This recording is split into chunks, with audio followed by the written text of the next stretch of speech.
Excellent. Good evening, everyone. My name is Ashley Hart Adams, and I serve as the Arts Integration Strategist with the Cortlandt Park Alliance. It really is an honor to be gathered with you guys today during Black History Month for this really important conversation about reimagining memorial spaces. Tonight, we're reflecting on the project Reimagining the Enslaved African Burial Ground in Cortlandt Park. The Enslaved African Burial Ground is a very sacred place, and it's a site where enslaved Africans and their descendants were laid to rest in what is now Cortlandt Park in the Bronx. During the colonial period, the land that would become Cortlandt Park was part of the Van Cortlandt family plantation. Before that, it was home to the Lenape people for hundreds of years. Enslaved Africans lived and labored on this land, as they did throughout what was then New Netherland and later New York under British rule. Like many plantations and estates of the 17th and 18th centuries, burial grounds for enslaved people were often separate from white cemeteries and rarely formally marked. In the 1870s, during the construction of the New York and Northern Railroad, workers unearthed skeletal remains in this area. A few years later, in 1879, a local resident named Caleb Von Tassel recalled making a coffin for an enslaved person who was buried there. This memory was later reinforced by J.B. James, who grew up around Van Cortlandt Lake and wrote in his 1935 memoir that a great number of skeletons of formerly enslaved people were uncovered during the railroad's construction in the 1880s. So even in the late 19th and early 20th centuries, there were accounts, firsthand accounts, acknowledging that this was a burial ground connected to enslaved Africans. Most recently, in 2019, NYC Parks commissioned a geophysical study along the old Putnam Trail, now known as the Putnam Greenway, near the former railroad line. Using ground penetrating radar, which is a non-invasive technology that allows researchers to see underneath the soil without actually digging and disturbing it, this study identified what was described as fine linear features about 4 to 5 feet underground, consistent in shape and depth with coffins. So, taken together, the historical record and the geophysical evidence affirm what community members have really long understood. This is not an isolated discovery, and it is a burial ground. The enslaved African burial ground is a site that holds deep ancestral memory and profound responsibility. For generations, the existence of a burial ground in this area lived largely in archival records and oral history rather than in public recognition. So, to bring this important history to light, Van Cortlandt Park Alliance has been working with Kingsbridge Historical Society, Van Cortlandt House Museum, and community members to change this narrative. Last year, Van Cortlandt Park Alliance launched the Reimagining Project, supported by a generous grant from the Mellon Foundation and developed in partnership with Design Trust for Public Space and Liminal. Phase one of this project has been focused on community engagement, and it really serves multiple purposes: to affirm to those who have long carried concern for this site that progress is being made, to bring awareness to those that are just learning about this for the first time, and beginning to cultivate what we're calling collective authorship of what this space can become in the future. During phase one, we focused on listening and relationship building. We facilitated a robust community engagement process that included public workshops, surveys, conversations with community members, the formation of a legacy council. We have some representation from our legacy council here tonight to hold and guide the values of the project, and ongoing dialogue with partners invested in the history, care, and future of this site. The Legacy Council includes local Bronx teachers, residents, community board members, historians, artists, and performers. We then launched a design ideas competition. We received dozens of incredible proposals to our request for qualifications call, which sought out architects, artists, and design firms to submit their qualifications to create a proposal for the memorial's design. 3 teams will be selected, and each team will be invited to design a journey that leads to the burial ground, taking visitors into the park, exploring entry points, pathways, land, water, and sky. These separate journeys will be unveiled at the Van Cortlandt Park Alliance's Juneteenth celebration on June 19th, so I hope you'll join us. This process is really grounded in the understanding that this work cannot be completed in a singular phase or solved through a single design intervention. It really is going to require care, time, and ongoing dialogue between community, history, and place. So we're thrilled to see how our selected teams, who we're calling our design guides, will carry the dialogue of the community, the surveys, and the values of the Legacy Council into visual language and help move the work towards future phases, partnerships, and hopefully funding to implement this work. Tonight's conversation is centering on the process, how artists, designers, and communities engage sites of memory, trauma, and legacy, and why intentional, community-centered approaches matter when shaping public spaces of remembrance. So I'm honored to be joined by two designers whose work deeply considers space, ritual, diaspora, and justice. Emmanuel Oni is a first-generation Nigerian American artist and space doula whose work explores loss, legacy, and place through Black and Indigenous diasporic lenses. His work stretches across New York City, more relevantly, the FAB NYC Commission for the Crystal Street African Burial Ground Memorial Installation, and he is the co-founder and creative director of Liminal, a nonprofit working at the intersection of art, unity, and space. Thank you so much for joining us tonight, Oni. Jeremiah is an artist, entrepreneur, and educator committed to empowering African diasporic communities through art, historic preservation, and business education. He is the founder of Our Doors, and his work centers sustainable cultural ecosystems for artists of African descent. Oni, supported by Jeremiah, is partnering on the Reimagining project as part of their work with Liminal. Emmanuel, Oni, Jeremiah, thank you so much for being here. And I want to kind of kick us off with a grounding question for both of you, which is when you first learned about the enslaved African burial ground in Van Cortlandt Park, what was your immediate response, personally or professionally? I'm assuming I'll go first. We Go can go ahead. back and forth. We can, Yeah. popcorn it. Thank you, Ashley, for that introduction. And yeah, it's been a pleasure over the last year to work with Van Cortlandt Park Alliance and the community members and Design Trust on this initiative that has been ongoing, long standing and ongoing. And so yeah, just been a pleasure to work with you all and the community on this. As far as the question, as I was mentioning earlier, it's a really good question. Because I think initially when I first heard about this burial ground, I kind of thought like DJ Khaled, another one, like uh just because, I wasn't really surprised to hear that there would be another burial site in New York City because it just seems like it's something that's very common and sprinkled around all the boroughs. But I was surprised about the fact that it was in a park. Unfortunately, I've worked in the Bronx, but unfortunately, I haven't initially had been to the Van Cortlandt Park. So I'm really not as personally connected to the site. However, it made me think about my journey in this kind of practice and kind of like the origin story of why I do this work. And it really kind of stems from kind of the first conditioning or first exposure of what death is through the church or through kind of religious practices, Western religious practices, and my upbringing. And thinking about death through that lens was more absolute and was more about fear, I guess, and the fear of death, if you will. But then also growing up with Yoruba Nigerian roots, and getting kind of not from my parents, but through my own sort of research and maybe the ancestors even, and guiding me into other aspects of spirituality and death through orishas, and other like non-Western practices like Dia de los Muertos and things like that.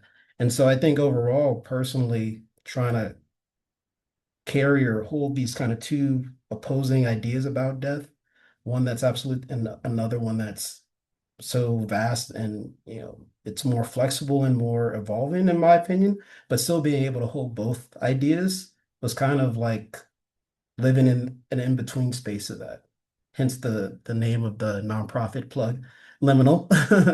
And I thought professionally this would be an opportunity to kind of share this gospel of liminality with community members and not so much impose this idea that a memorial has to be a certain way, but to provide an opportunity of exposure to different ways of looking at memorial and at death and at sites of loss specifically. Um, so yeah, it's to me both um, it's both an honor and a pleasure and humbling to work with community members in this way. That's so beautiful, Oni. I feel like, I mean, we've been working together for so long, and for me to hear that, I feel like there's gonna be so much I'm gonna learn about both of you tonight. I told you. I told you. Here we go. Well, Jeremiah, same Reflect. question for you. When you first learned about the enslaved African burial ground at Van Cortlandt Park, what was your immediate response? Yeah, thank you again, Ashley, and the whole Van Cortlandt Park Alliance team, Legacy Council, and even just the Bronx community. Been humbled to be a part of kind of this phase one, um, I guess more formally and professionally, but I learned through it actually by happenstance and surprise in the sense that I'm a cyclist. Well, not really a cyclist, I'm a biker, right? So I bike all through all the five boroughs, and the Empire State Trail runs through Van Cortlandt Park. And along that Putnam Trail that you made mention of, where the railroad used to cut through the park. So I remember riding through, and there were points, kind of going under the railroad, uh, what do you call it, archway of sorts, and seeing a sign there, but not really like going deeper to find out like what is this enslaved African burial ground. But when I learned more about it, I guess more formally, similar to Oni, I'm like, not just another one, there's more, understanding the history, being a student of history and being an artist who loves historical research, understanding the history of New Amsterdam or New York as we know it now. There's so much uncovered history or submerged is history, actually, um, that this was one of many, but situated in a park made it very interesting. And particularly, I believe the largest park, if I'm not mistaken, Van Cortlandt Park is the largest park in New York City. So, Third. um, third, excuse me, the largest to me. It's bigger than Central Park though. But yeah, I think learning about it formally, I recognized my connection to the Flatbush African Burial Ground, which prior to I was living down the street from, and I was part of the stakeholder community there. So similar or the equivalent of what we call the Legacy Council, I was part of the Flatbush African Burial Ground in Brooklyn. So with it being so far apart from where I live, my engagement overall was very limited, but also I kept my eyes and ears and open to what was being said, what was being thought, what was being reimagined about this space, and was very interested to, later, fortunately be invited by Oni and Liminal SP to be a part of that community engagement and kind of lend my knowledge on the other side, no longer as an immediate stakeholder, but as someone who could facilitate dialogue and getting people to think critically about what memory, what loss, what history means to them. Beautiful. Thank you so much. And, the word reimagining is intentional. And I think it's really it's interesting when you kind of like break down a word because imagining or imagine is itself a verb, but then it's like adding this extra level of activity to it or action to it, reimagining something. What are we actually reimagining here? Is it physical form, public awareness, relationship to land? Like in from your perspective, what are we reimagining? And maybe we'll switch the order and start with Jeremiah this time. Sure. Yeah. When I think of reimagine, I think of um, convening, like in unity, people coming together. So putting your own assumptions aside, um, or even rather bringing those assumptions to the table, bringing those assumptions to the park, to the ground, and thinking about what does this space mean, not just for me, but in conversation with my neighbor, right? And more importantly, what what are my journeys or experiences that bring me to this space? And how have I thought about what this space has meant to me from perhaps a very transactional experience? It's in a park. Um, so maybe like myself, it's recreational, but for others, it could be rest, it could be exercise, it could be a myriad of different things. So reimagining um, positions, I think, individuals to think about their assumptions in conversation with other people, and then draw a larger arc to history. So understanding what the land has meant for people who came before, and also to think about how will people use this space or to engage with this space. Will it be still considered a sacred space, a holy space? Can holy or sacred spaces hold sacred memory and then also be recreational leisure and a turn up spot on the weekend? Like, can all of those things coexist at the same time?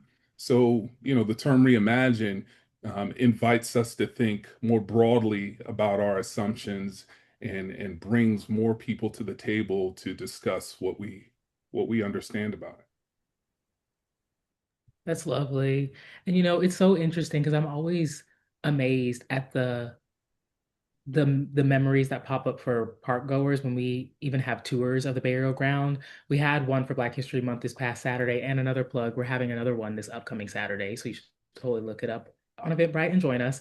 But um, those on the tour, they'll just start sharing their own memories or like stories from their family or like anything that relates to just like their own history. So it's so interesting what that idea of like imagining from a personal perspective is, but then collectively kind of imagining together.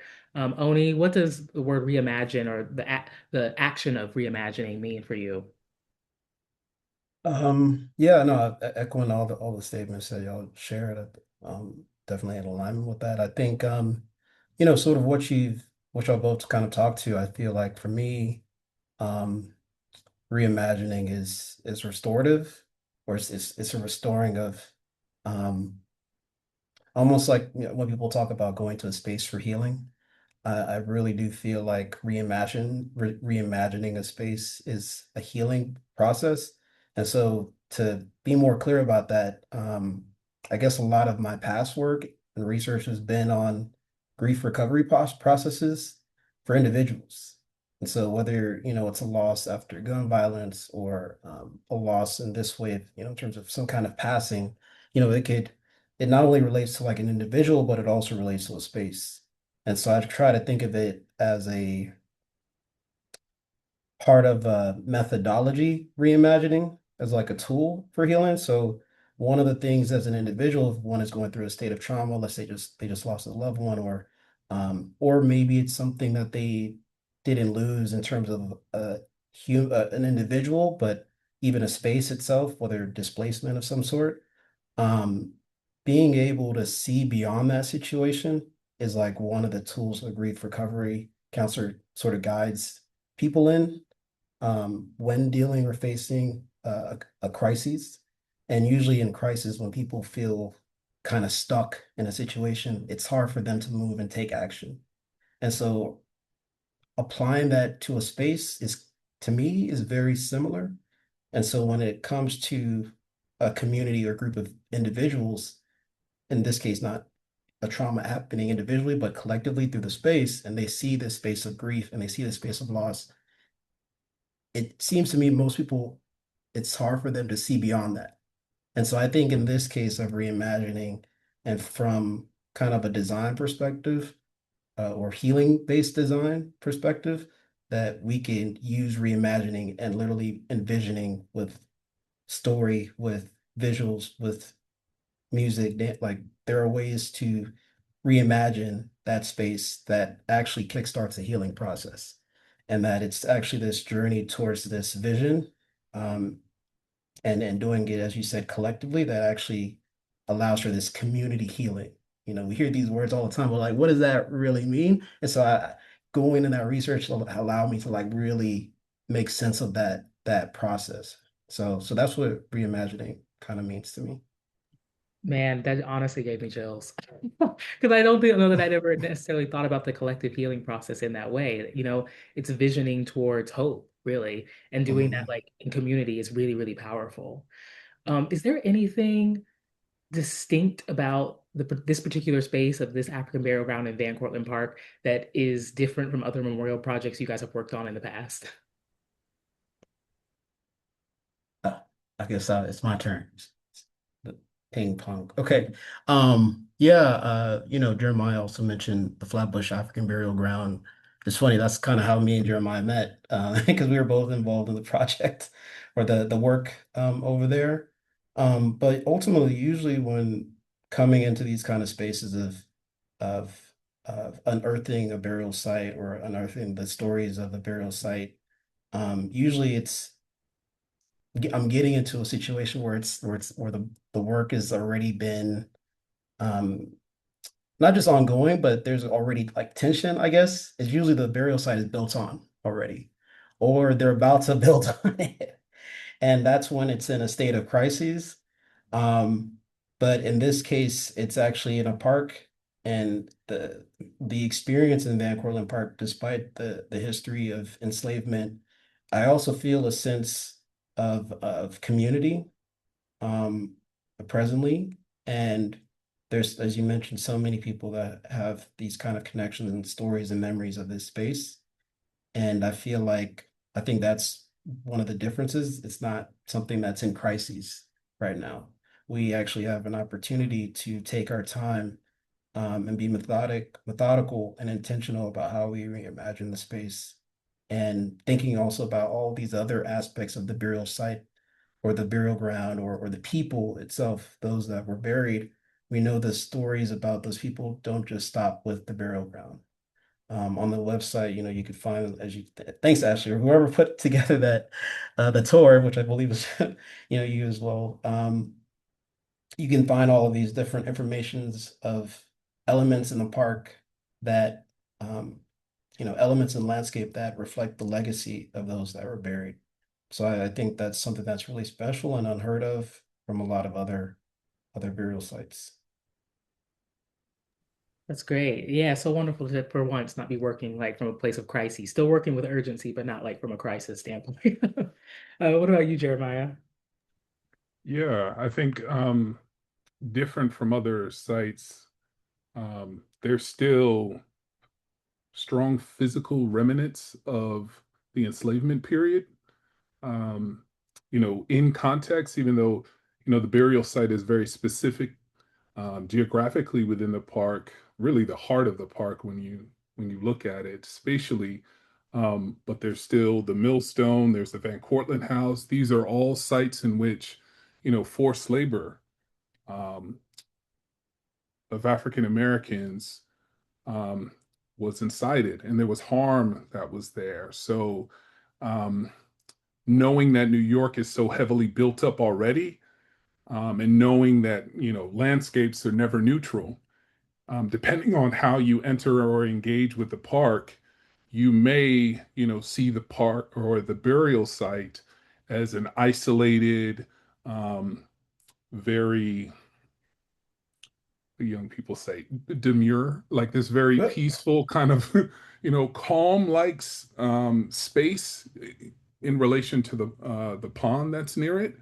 But if you're coming, from the Millstone or even the Van Cortlandt House itself, you're already being educated and oriented to the harm that was there. And depending on your own level of education and uh, life walk, you may approach that burial site differently. And I think in other burial site contexts, particularly in New York, so much has already been built over it, and around it, where you're stripped of the visual signals and elements of the usage of that space. And I think it's a powerful tool for storytelling by having those things, but also remembering that there is that opportunity to reappropriate, to like spatially reappropriate um, how those spaces, particularly the burial site, can be reimagined, and take agency as, a descendant community to say that, yeah, there's a possibility that um, anyone of African descent could have family members directly traced to the grounds there. But now you're part of the community, whether it's very hyper local and you live across the street or within the Bronx itself, or you visit the Bronx because you grew up there as a kid.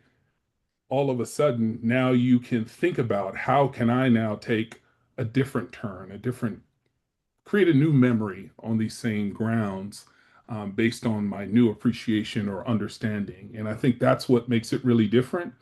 That there's less of the built environment impeding on your understanding of what this space could be, and you're allowed to really absorb and kind of take in the site contexts that are there or not there.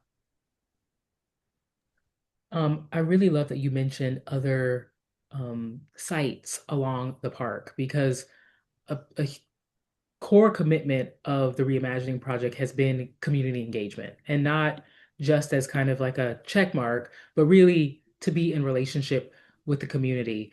I'd love to hear from both of you what it means in practice to design with community rather than just for community. And it would be great if you guys could touch on um, the three teams that are selected, how they'll be designing a different journey into the park, and then essentially again working collectively on this authorship.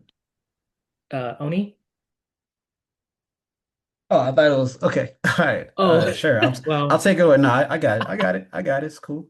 You got this. Um, yeah, I think yeah, that distinction, it's funny because I used to use that phrase of designing or how I go about an art practice is it's not about what I'm making, but who I'm making it for. But even to take it a step further in who I'm making it with, that last final word is such a strong distinction because, you know, usually in memorial, it seems that it's always designing for some kind of community or for some kind of history.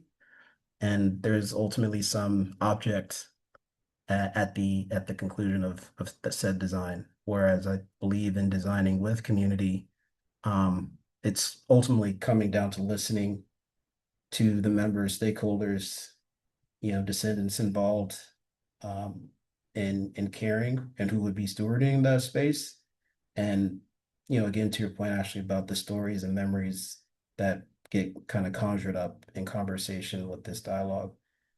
For me, I believe like stories shape spaces, and that ultimately through that dialogue, a some kind of vision will develop.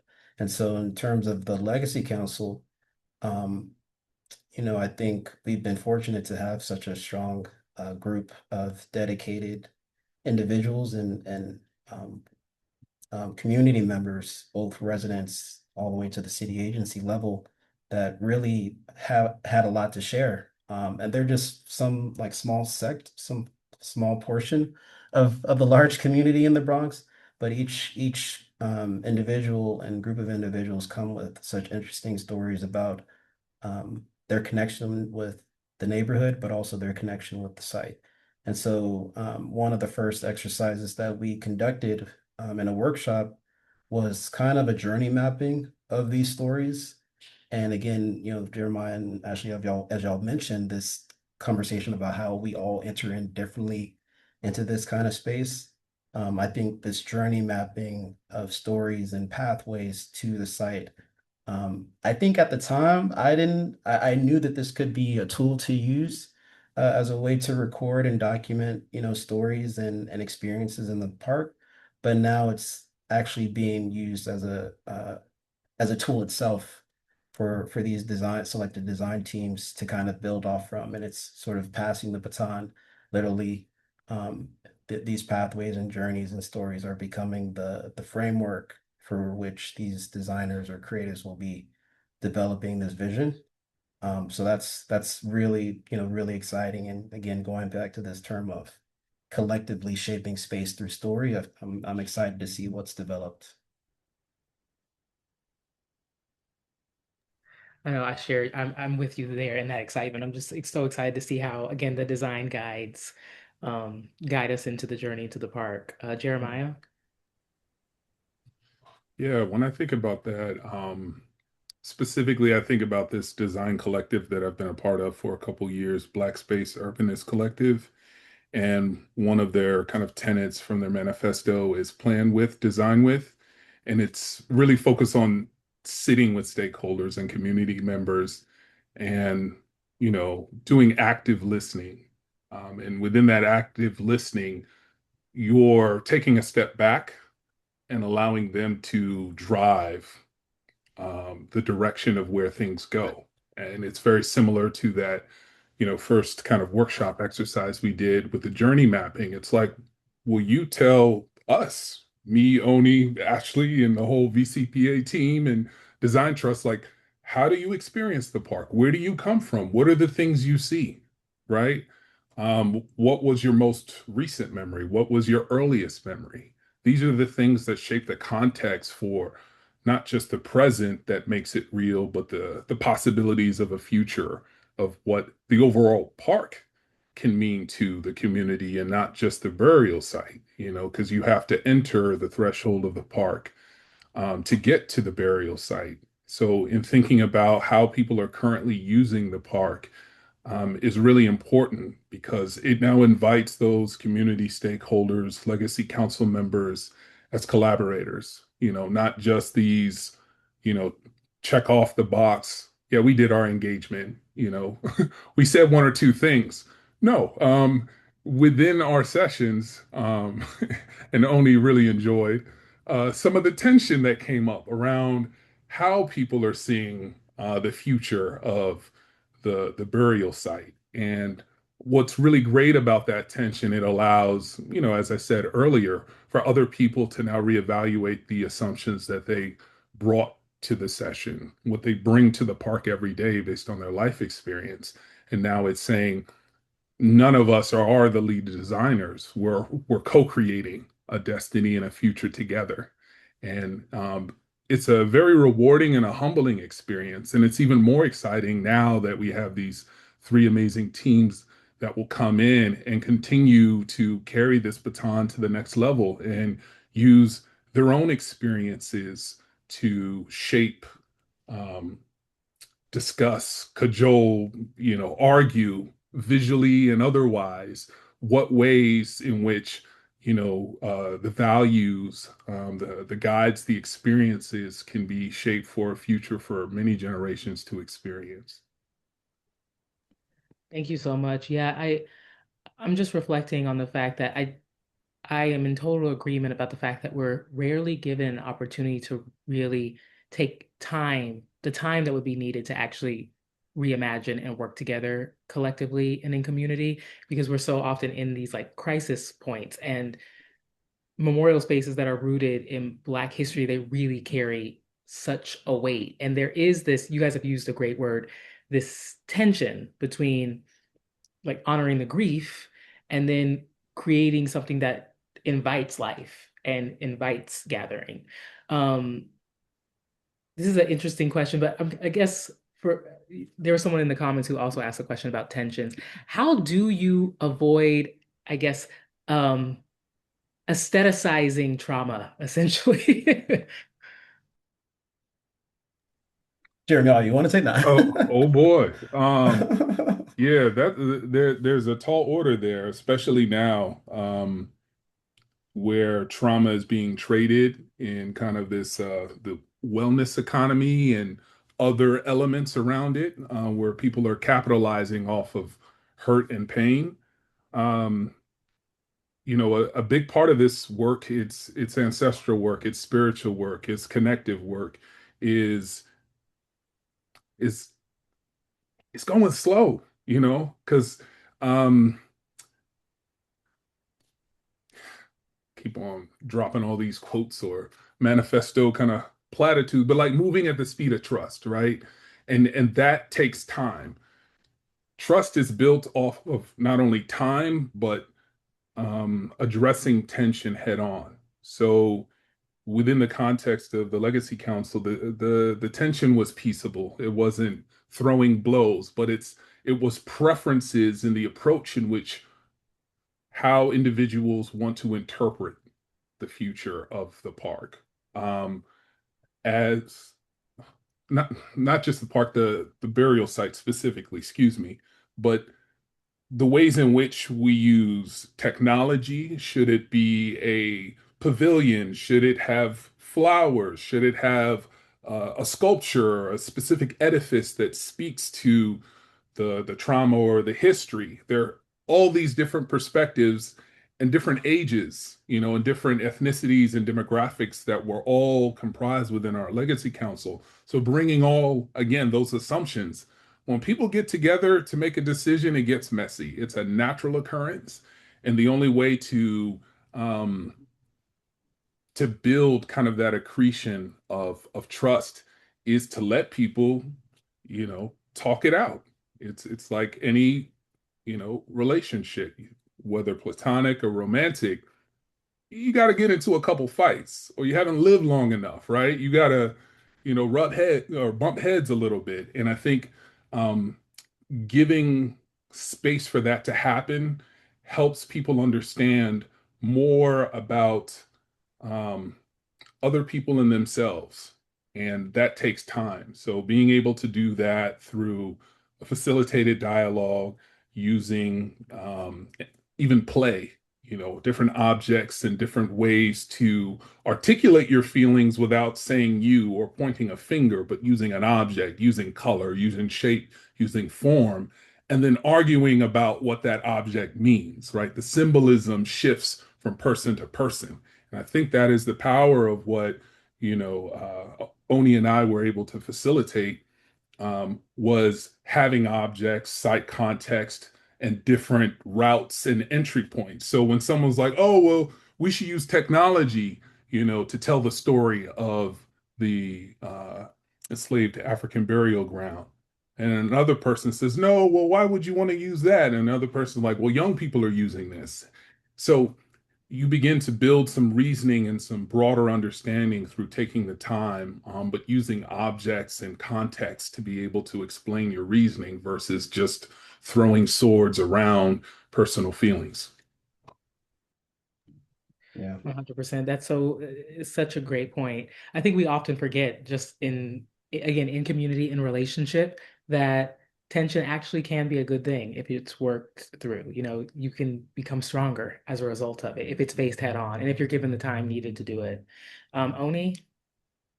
Yeah, yeah. Just to kind of add to that, the session after the journey mapping was about using different tools of like using different, I guess, design languages, which would be the objects and artifacts and other material kind of things for people to convey their ideas. And I think one of the fun parts about that is because in doing so, people realize like how challenging it is to kind of bring their ideas into fruition. And they see also other people also attempting to do the same thing, and kind of that collective struggle and realizing how challenging this work is. There's, in my mind, some solidarity in that, and those tensions become points of kind of understanding, I guess. And I think another thing we also tried to map were certain values for people. I think that was, I forgot if that was a second or third workshop.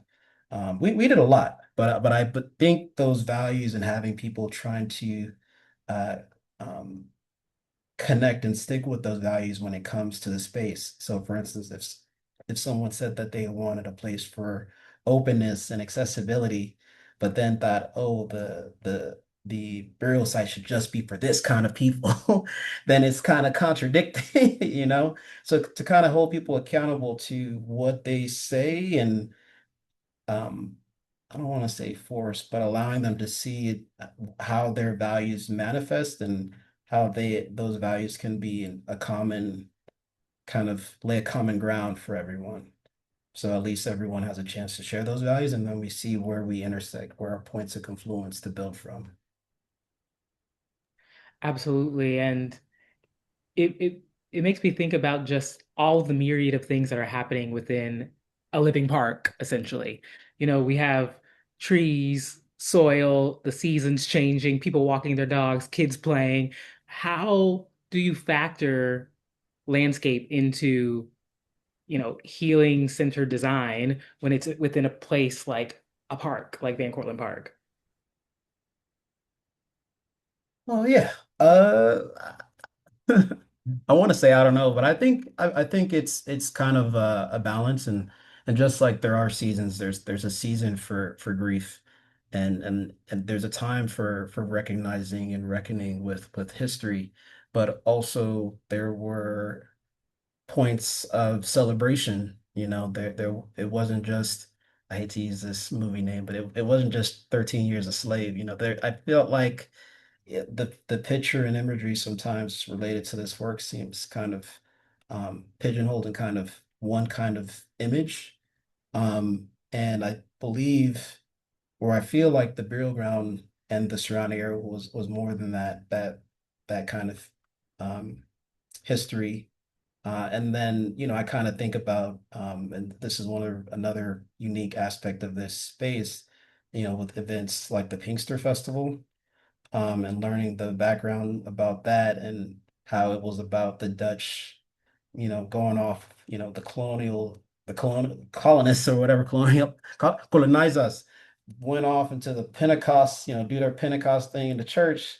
And that was like like a day for, all these, colonizers were gone. So they turned up that day with Pinkster Festival. And sometimes even that in itself, when kind of thinking about those experiences, sometimes I feel people want to use, spirituals like, wade in the water, type, stuff like that, where in actuality, I'm wondering, was it really more of a spiritual anthem like, Knuck If You're Buck, Crime Mob? Was it more of that, you know? Like we don't know, so I feel like when working in this landscape, having and allowing room for I think again, you mentioned it, being able to hold that grief and possibility of celebration at the same time. I think it may not happen at the same time, simultaneously, like on top of each other, but I think the space has to allow and expand and contract for these kinds of different activities and rituals and ceremonies. Um, and even the types, that it's not just one type of ceremony. It could be arranged. So that's what I think about when it comes to this. You make such a good point. And I always say this when I'm asked about my objective when we're doing educational initiatives or when I'm facilitating a tour. And the two words that always come to mind are humanity and dignity around the enslaved people. When we look, I mean, sadly, the information we get about the enslaved people who inhabited Van Cortlandt Park, we can't get it from their firsthand account. Like there are no journal entries of them detailing what a day was like. And so we're looking at, wills or newspaper clippings, and you can start to piece together some information. And even with that, though, you start to see like really just a family, like Hester and Piero, which previously Van Cortlandt Lake has been renamed after them, but they had a son on the plantation. There was a family structure. Andrew Saxton escaped, and that newspaper paper clipping shows that he was so skilled that they were trying everything to get him back. He was brave. I mean, man, like this, just the skilled labor operating a mill, there's so, I do agree with you that the narrative surrounding the enslaved, it really centers them, or doesn't center them actually. They're almost like furniture like side characters in the story of, the wealthy that they're talking about, but were individuals with emotion um and again like a family structures and a life that they lived on this land. So I think it's so important, and I 100% agree with you, but don't want to derail us. So Jeremiah. Yeah, no, thank you for that. That was great and only the same. When I think about how people use the park and the vegetation, the landscape, I really reflect on the seasonality of things. Oni spoke to it. but it's critical because nature and materials respond and they tell you how they're feeling, right? Like wood, when it's cold, it contracts. Um, so in thinking about the seasonality and the shifts of weather, climate, and how all of those things have changed over the life of this land, and even those who predated the enslaved Africans, the Lenape and other indigenous native groups, how they used the land was medicinal. It was farming, it was to feed, it was to heal, it was to rest. So thinking about how the land has encoded this embodied energy of many generations that has sustained humanity in what we call New York, what we call the Bronx, um, I think is really interesting and should be and can be honored in a multiplicity of different ways. And again, that's why we're really excited to see how these three design guide teams can come through and think about um, what once was, what is, and what could be. That kind of roadmap to reimagining, you have to take all into account. And you experience the park differently during the winter. You know, all of the trees um, are losing their leaves. So the way you're able to experience the sky and the sunlight is very different. So considering all of those kind of nuances and the depths of the park itself, all the vegetation and all of the work it takes, all the amazing volunteers with the Van Cortlandt Park Alliance that help go in and prune and, keep the park looking beautiful. All of that goes into the practice, the ritual of care, of stewardship. And that's really where so much of this work is anchored. It's like, how do we steward the land? So many people have come before us. There will be millions after us. So how do we take care of what we know and understand today while also honoring the past and the future? Oh man, I'm just feel so hyped, so inspired for the next phases of this after talking to you guys. So brilliant. I see questions popping up in the chat, so I just have one final question before we open it up to the group.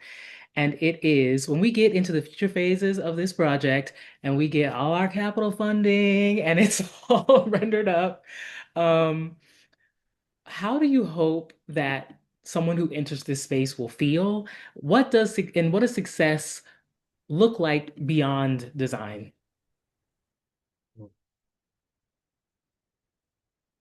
Oh, okay. Oh, I'll oh, go. I'll jump in. Yeah, no, the future. I always think about future as like time travel, I guess, in these kind of situations.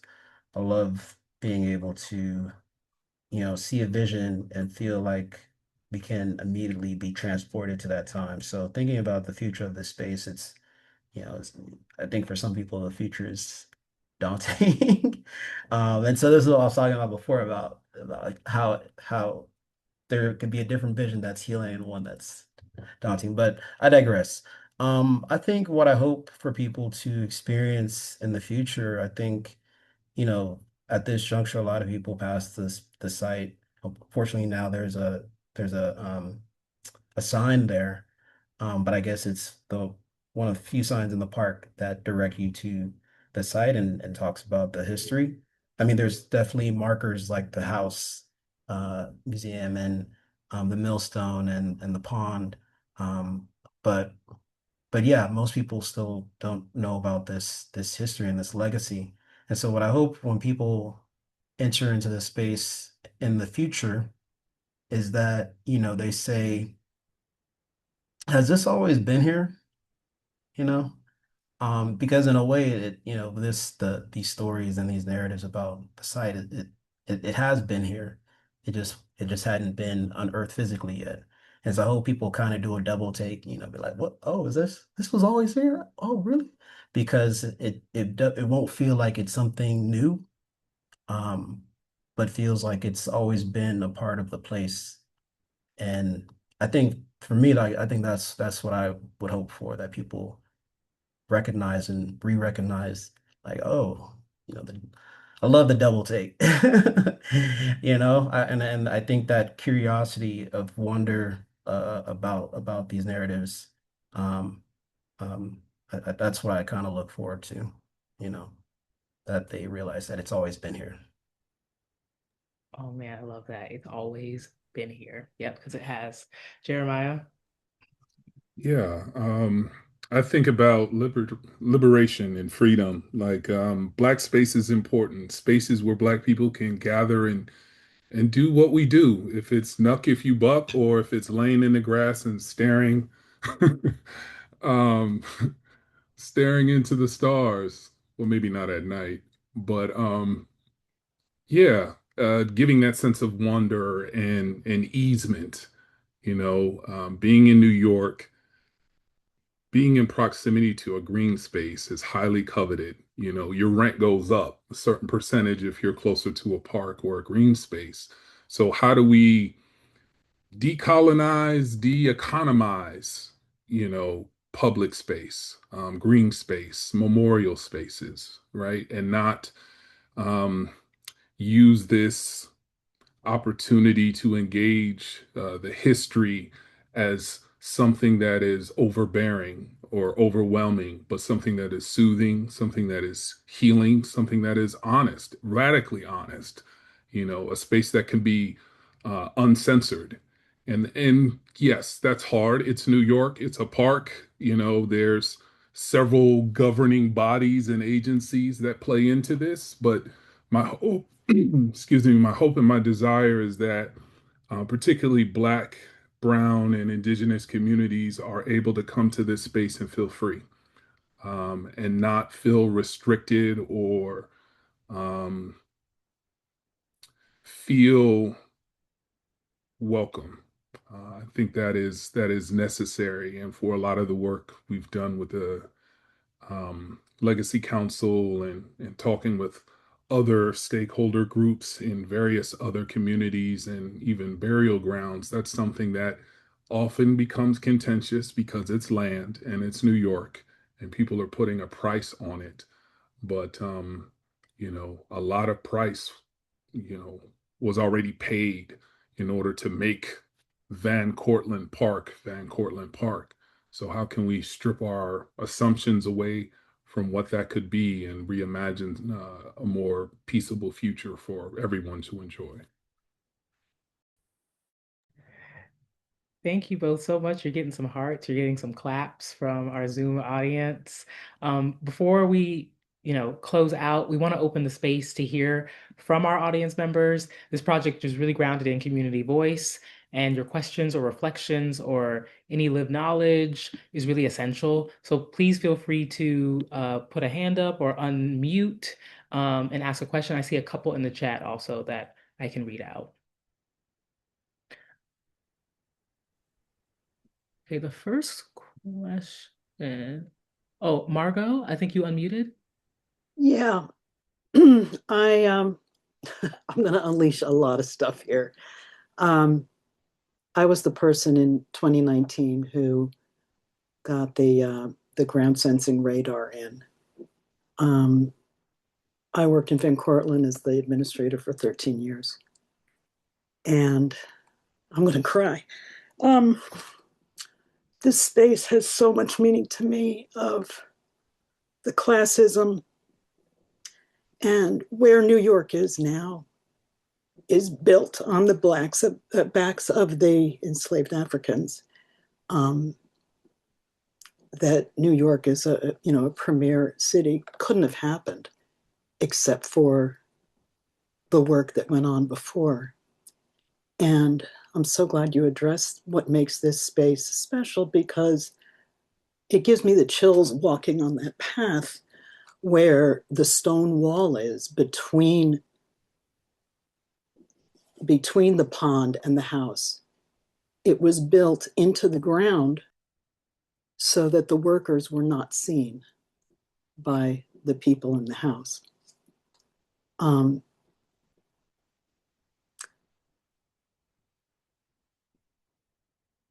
um, and when the House Museum board did not want this work, this publicity, this education to go through. And they said, why are you doing this? And I just said, look what we can do here, of just exposing this history that had been buried for such a long time in this place.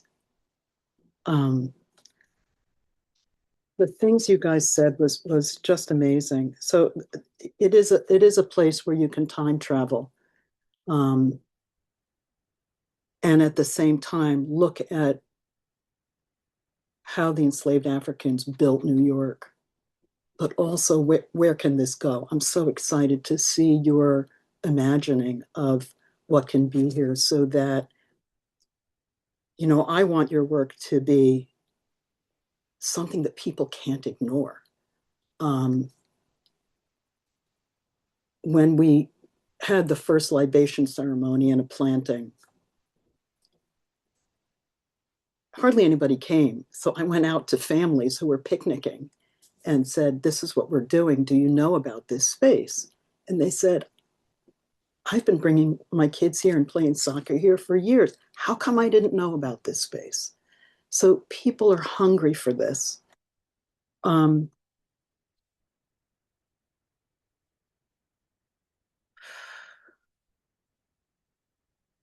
The park has sustained humanity, and this is a ritual of care and stewardship. So I just commend you for what you're doing.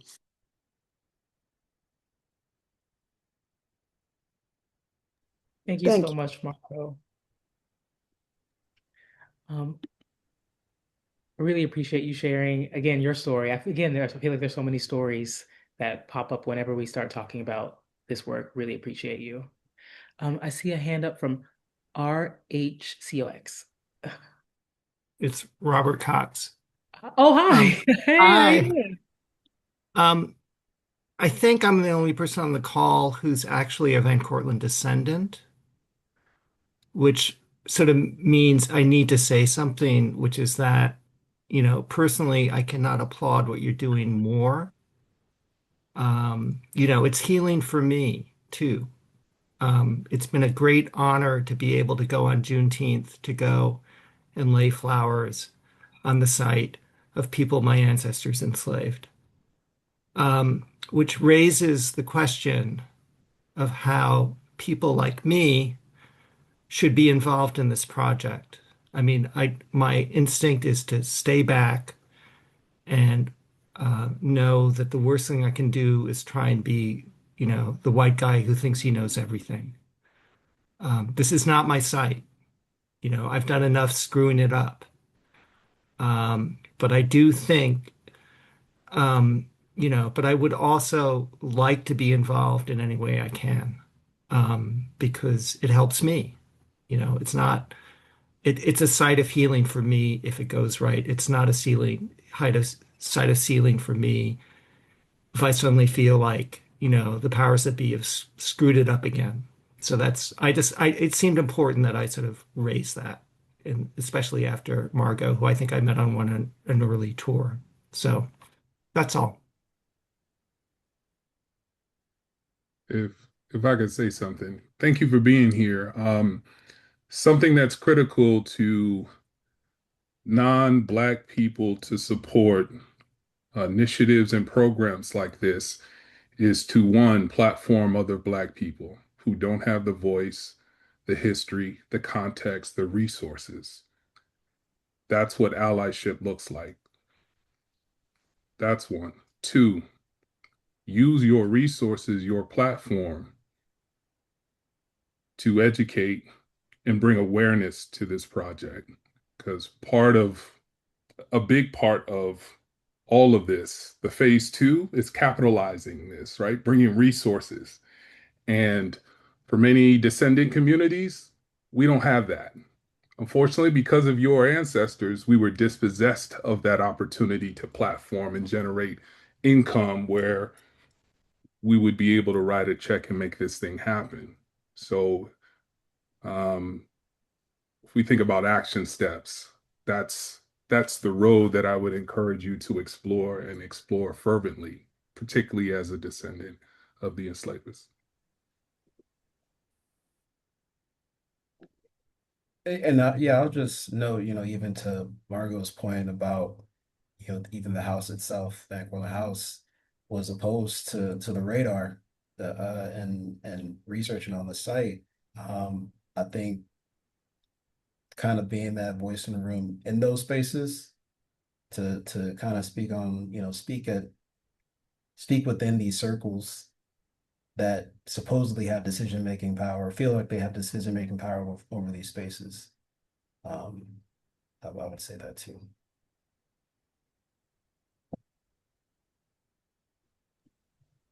Thank you, Robert, and great to see you. Um, there was a there's a question in the chat, and it is from Margot. You shared it previously.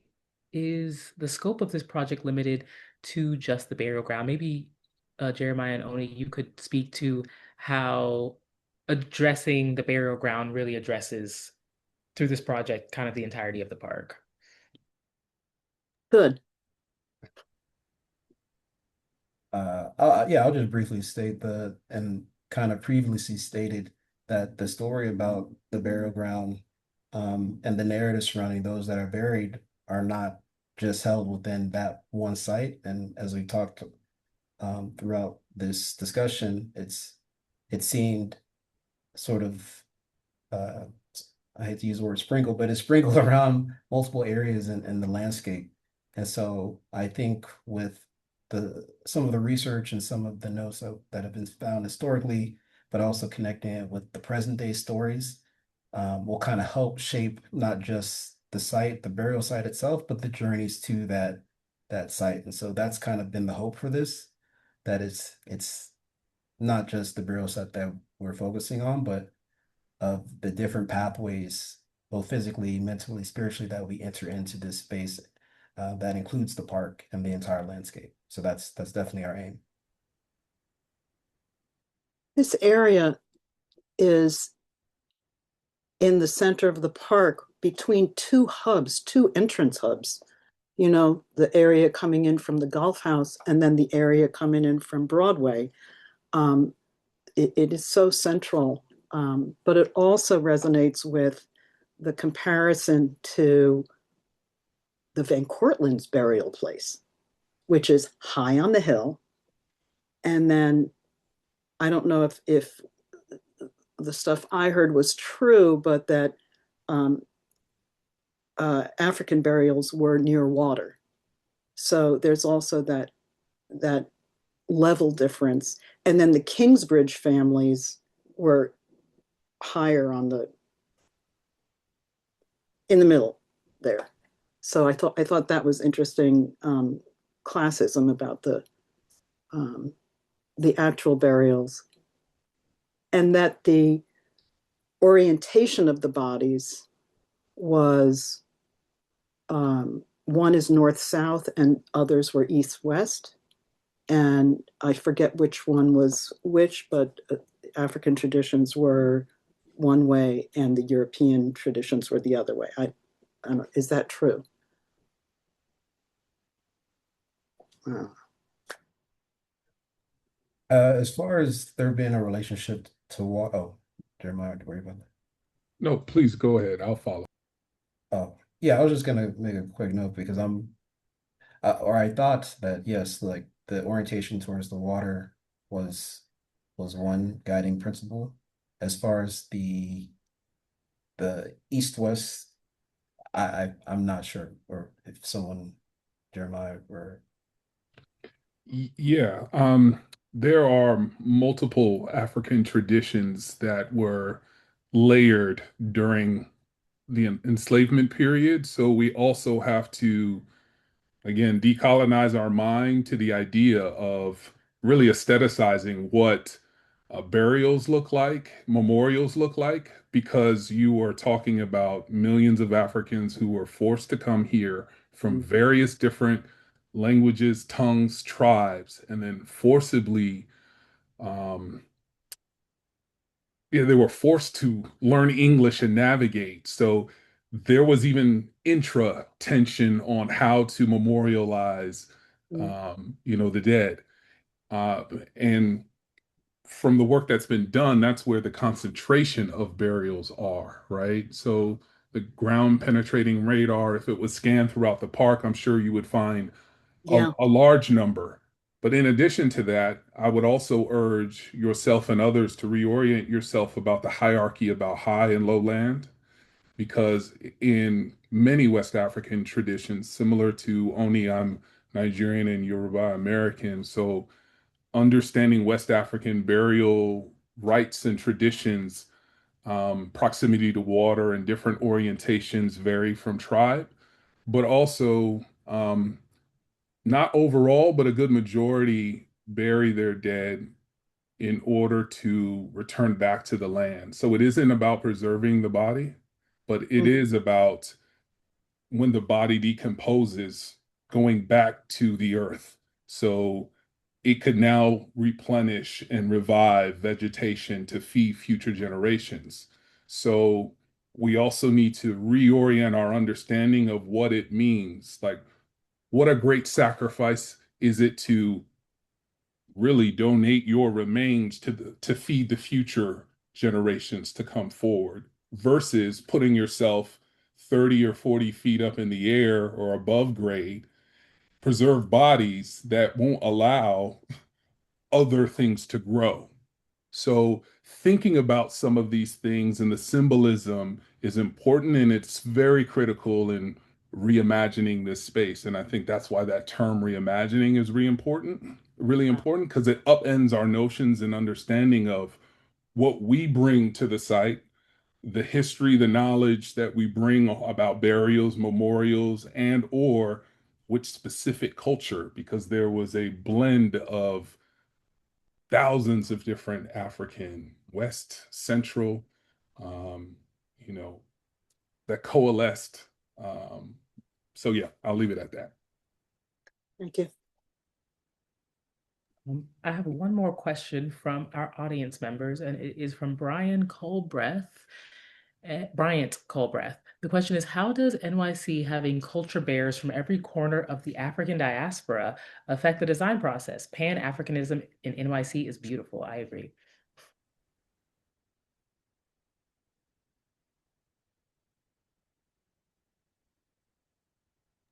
Could you repeat the question? Where is Sorry, this? I read it kind of Let me fast. read it. Um, how does NYC having culture bears from every corner of the African diaspora affect the design process? I guess how can having, just a melting pot, a myriad of culture in a place like NYC really affect a design process? Um, yeah, I mean, I guess I'll just speak from a design perspective. Um, uh, for good or for worse, New York is, and again, I'm also an outsider. I'm not from New York, been here for 13 years, but from what I've seen, New York is very much a testing ground or like it's a salad, if you will, because you kind of have people from different cultures, different countries coming, but still kind of keep their culture, their identity, which is very special. Where usually for the Western American culture, it's more about being a melting pot and to kind of strip in that identity and kind of having more of a uniform um, society. But yeah, I think that's kind of the benefit. People kind of hold on to their identities so much more here, and because of that, um, in these kind of processes, I believe you get very uh, rich, well, really kind of a rich salad of a design or of a vision because it kind of balances both the identities of multiple groups, but also finding like a common themes together. And so I think, yeah, it's very special to do this kind of work here. Yeah, definitely. I echo that. And also reflecting on the shifts and changes of gentrification and displacement historically in the Bronx, um, affects how people understand their relationship to enslavement in America, in the US or even New York. There's still a good portion of people who think that's a Southern thing, you know? And no, the Van Cortlandts, and so many other families um, who were colonizers and enslavers, had tens of thousands of slaves over a large period of time. And a good number of them were producing wheat and food for the Caribbean, right? And that's another thing that a lot of people don't know. They were sending it to Jamaica, Antigua, and all these other places where they had plantation farms because they were eviscerating the land in order to generate income. So New York was funding enslavement in the Caribbean. So not only thinking about descendant communities from the Caribbean who a good portion come and live and dwell in the Bronx, but thinking about those who have um, maybe not direct descendants, but adjacency by being Black or being of the Black diaspora and understanding their relationship to um, being Black and honoring this space, even though they themselves may not feel that they are directly connected to it. So there's a lot of nuance there that I think it brings up, and I've engaged one or two individuals during some of our programming in the park around this, and I welcome them to come in and learn, and that's the exciting part about this. This gives you an opportunity to understand the difference between ethnicity, race, and nationality, right? But also, like Oni said, like New Yorkers are New Yorkers. We come from every corner of the globe. I'm not originally from there. I'm from the South myself. But once you've been in New York a certain amount of time, you have a certain loyalty. You get your New York Yankees fitted, you get your Timbs, your bubble coat, and then you valid. So we're excited for the opportunity to continue to educate and invite more people to the conversation, to learn, to listen, to heal, to love on. And yeah, it's been exciting to be a part of this journey. Jeremiah, Oni, thank you so much for being here with us tonight, for your thoughtfulness, for your care, for your vision, and for sharing really a piece of yourselves and just your expertise. I also want to thank everyone who joined us tonight in the audience. This conversation is a part of an ongoing process, and we invite you to stay engaged in reimagining. I put two links into the chat. One is to the VCPA newsletter, and one is a form you can fill out to stay engaged on community events regarding the Reimagining project specifically. This event is being recorded and will be shared on our YouTube channel. And just may we continue to honor memory, not just with monuments, but with this, relationships, community, talking, sharing. Good night, thank you, and happy Black History Month. All right.